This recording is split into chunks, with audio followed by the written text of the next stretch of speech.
Hello, and welcome to how to create a user flow inside of Whimsical, my favorite whiteboard platform, to help you get organized and really get clear on your audience's journey.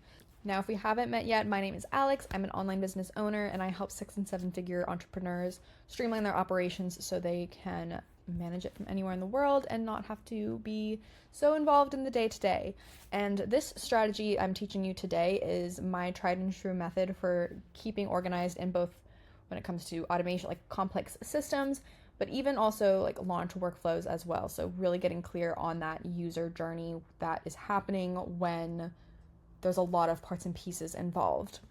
So this is my templatized version that I will use as a starting point when mapping out a user flow inside of Whimsical. And if you're not sure what a whiteboard is, so a whiteboard is a collaboration tool for teams and even just for yourself to map out information and data in just a different way. So it's kind of like a doc like a doc combined with a mind map in a way. And it's really helpful because you can like connect things, which we will walk through shortly, how we can like connect things through more of like a mind map sort of way, but it's very helpful. All you need is a free Whimsical account. You don't need to pay unless you wanted to like share this with a ton of different people. Once you get into that more collaborative side of things, then you need to start paying for Whimsical. But I think it's fine to work with just the free account. I've never needed to upgrade. I have like systems for like using different sticky notes to communicate with clients, so I think it's fine just using the free tier. And yeah, so how I have this structured, so this is the template, and then I have these individual steps broken down, which honestly I'm just going to show you how to do it through an example versus going through each individual thing. Now we're going to recreate this strategy. Let's like say we're creating a user flow for a VIP day. I like to organize my workflows using the section. So I like to always have a white background just because then it's nice and clean to work out of. And then it's really helpful because any individual diagram shapes that you add to the section, you can move it with it. So it's very easy to like manipulate the information you have in there once you have it. So we're going to start with that, and I'm actually going to label it. So you can label it by clicking there and VIP day workflow. Amazing. Starting point. So we're going to say the starting point for this workflow. And again, we always use this blue oval, or I recommend always using this color. And if you work with me, I will use this color, but you can use whatever color you want, whatever shape you want. This is just what I prefer. So I will go in here and let's say our starting point is a sales page. We have a sales page on our site documenting the services. From the sales page, they're going to go to the next step. So we can click this arrow to auto-populate the like blue, the same shape, which I don't want to do because I want to keep that a separate one so I can easily see, okay, where's the start? So I'm just going to copy and paste this from my key up here. Schedule VIP day via scheduler. So they're going to schedule their VIP day via the scheduler. And then from there, let's say we have a Zap that connects them to trigger Zap, insert name of Zap, and it's the Zap that connects them to, like maybe we have like a CRM inside of Airtable, and inside of there, this will be the Zap for that. With automations, what I like to do is I have this notes about the step, including steps and automations box. So how I like to do that is I'll add an additional step here where I will list out like, okay, they're going to add to Airtable CRM. Maybe it also, what else do we have? I have some other options here. Oh yeah, we can like do some onboarding tasks. So like create Google Drive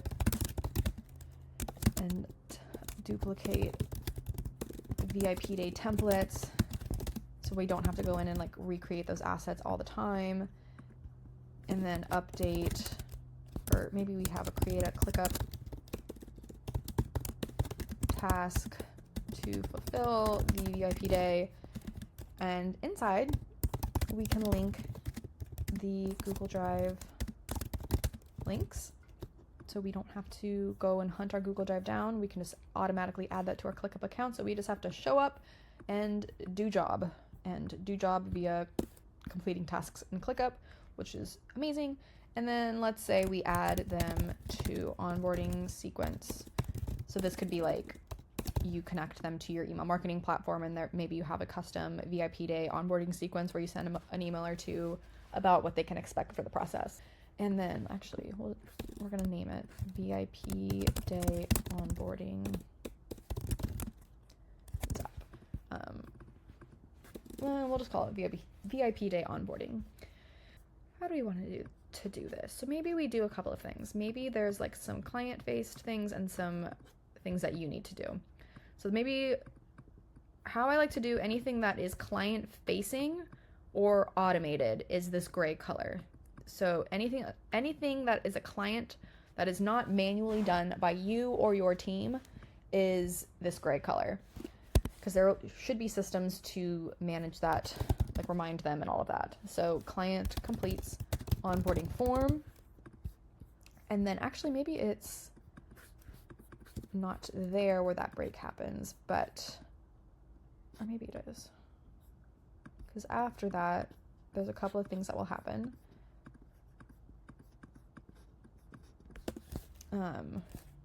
Review, prepare for a VIP day. So now anything that's manually needing to be completed, I will do this purple color, like purple blue color. So then I can easily see like, okay, that's a step that's not automated.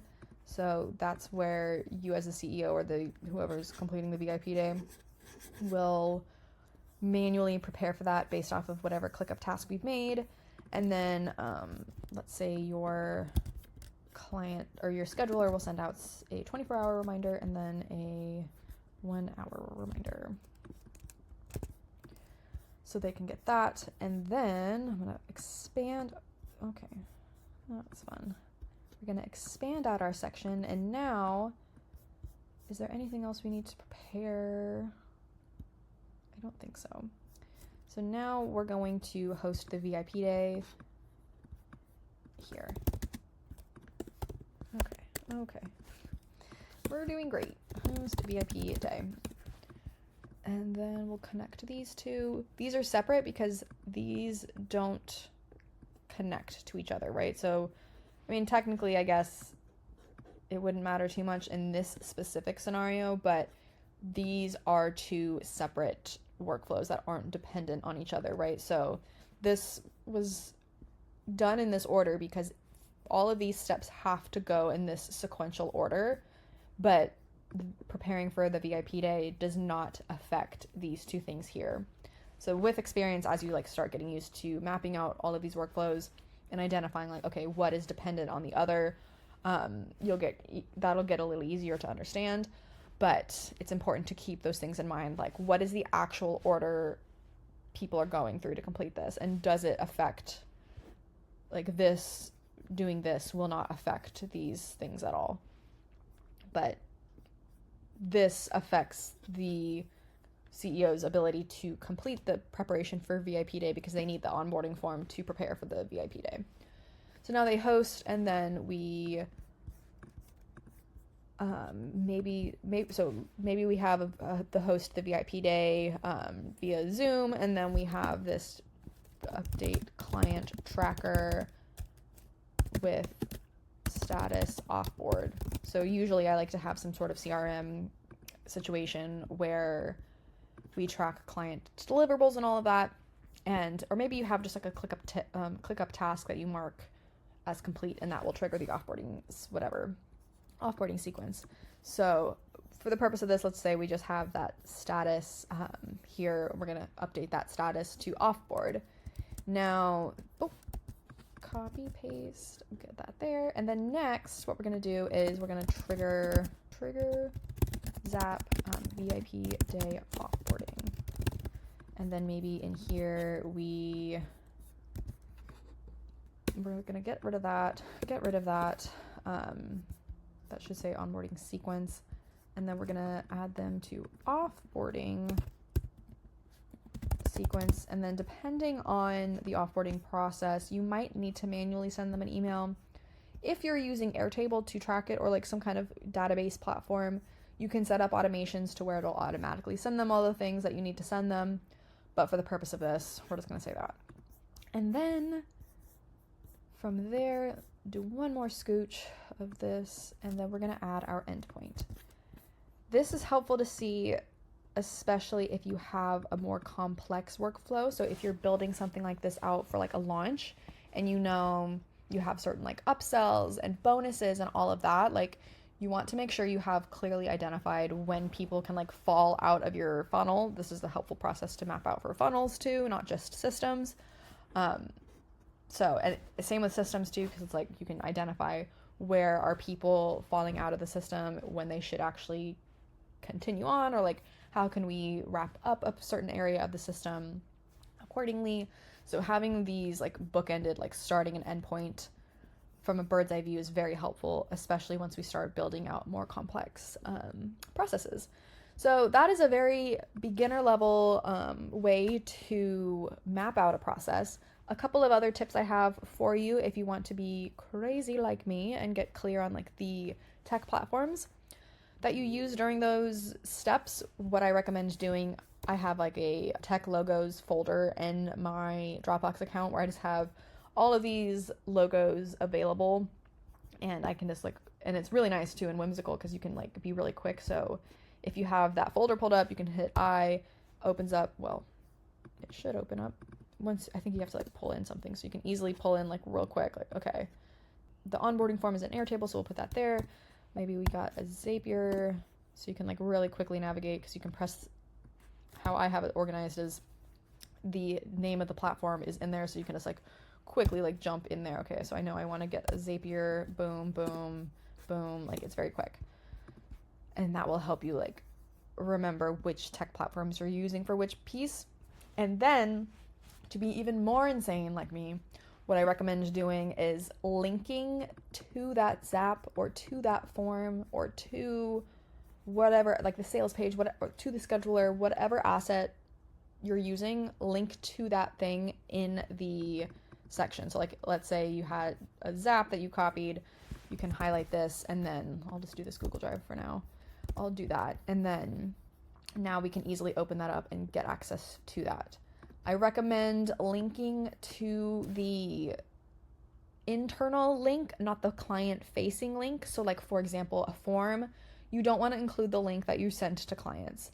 That's like the public-facing one that doesn't show like the back-end tech, and like they won't have access to it because they're not like in your Airtable, whatever. But the reason for that is the purpose of this user flow is to manage your system or your funnel. It's not to like walk people through everything. So like, for example, if you're troubleshooting why a system isn't working correctly, you can go through each individual step, double check the tech for that, and see if like something weirdly synced or got updated, you know, like troubleshoot that way. So that's one really helpful way to manage your systems with ease. That is everything I have for you on how to create a user flow. If you have any questions, feel free to leave a comment down in the comments section. And if you have any interest in learning a bit more about how I manage online businesses, if you enjoyed this process and you wanted to learn more, check out my everything page, also linked in the description below, where you can see all of the different offers I have in terms of managing an online business. But yeah, if you have any questions, let me know, and I'll talk to you later. Bye.